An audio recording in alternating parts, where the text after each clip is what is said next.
Now, thousands of Palestinians broke into a UN warehouse in Gaza's Deir al-Balah. And this as aid trickles into the Palestinian enclave on the brink of famine. And the United States readies new terms for a possible truce between Israel and Hamas. Now, the footage showed crowds of Palestinians breaking into the World Food Programme warehouse, taking bags and cartons of food supplies as gunshots rang out.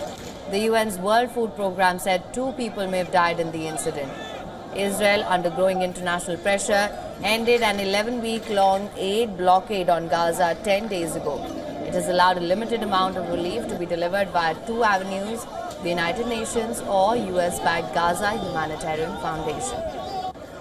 The UN on Wednesday condemned the US-backed aid system in Gaza. Listen to this.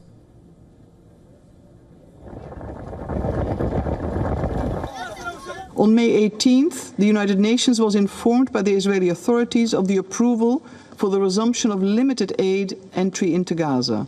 Since then, very limited numbers of goods have entered and have been distributed by the United Nations and its partners. But this is comparable to a lifeboat after the ship has sunk. However, Israel accused the United Nations of seeking to block Gaza aid distribution. The UN must stop spreading panic and start moving aid. Put your ego aside, pick up the aid, and do your job.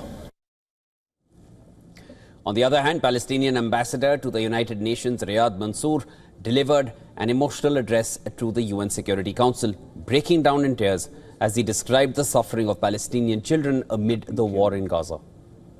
And around 4,000. It's unbearable. How could anyone tolerate this horror?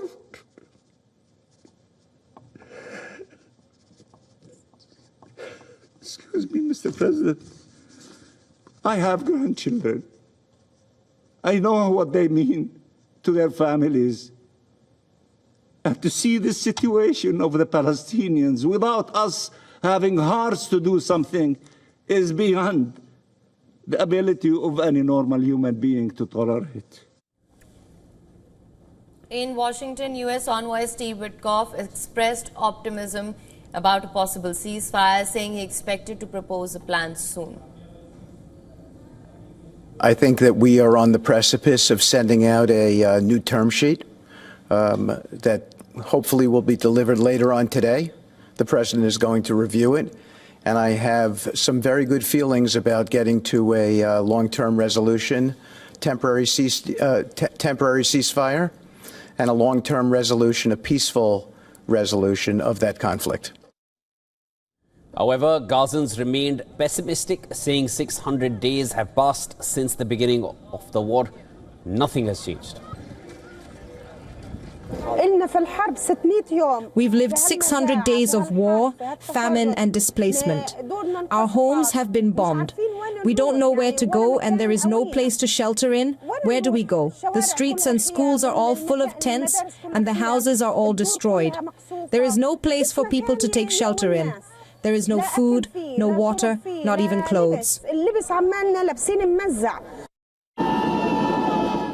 In Israel's Tel Aviv, thousands gathered to support hostages still held in Gaza on the 600th day of war, urging a ceasefire to secure their release.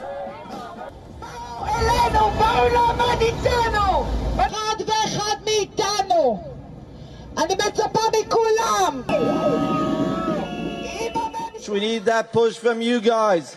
We need it from President Trump. We need it from Witkoff. We need it from you.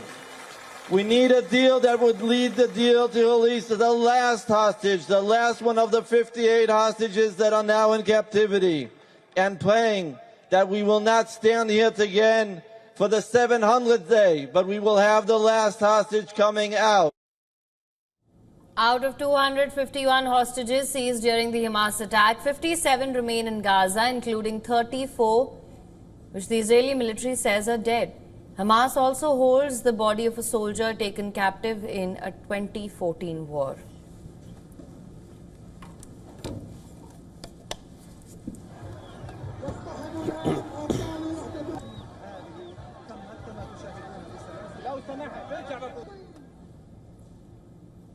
And for more on this, our correspondent Susan Tehrani has sent us this report from the UN headquarters in New York. Listen to this. The United Nations Security Council convened to address the escalating humanitarian crisis in Gaza on Wednesday.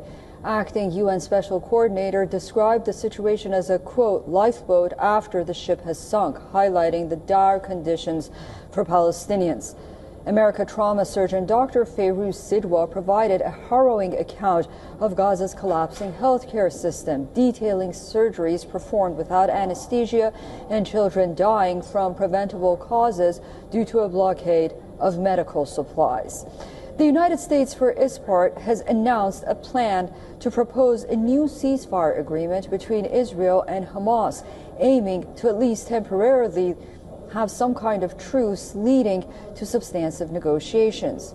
Meanwhile, Israel's ambassador to the United Nations, Danny Danon, accused the United Nations itself of hindering aid distribution, claiming that over 400 trucks were waiting at the border due to UN inaction. As the death toll in Gaza surpasses 54,000, the international community continues to grapple with the urgent need for a resolution to the conflict and the alleviation of civilian suffering. Sadly, however, to no avail, at least for now. Susan Tehrani reporting from New York for WION World is One.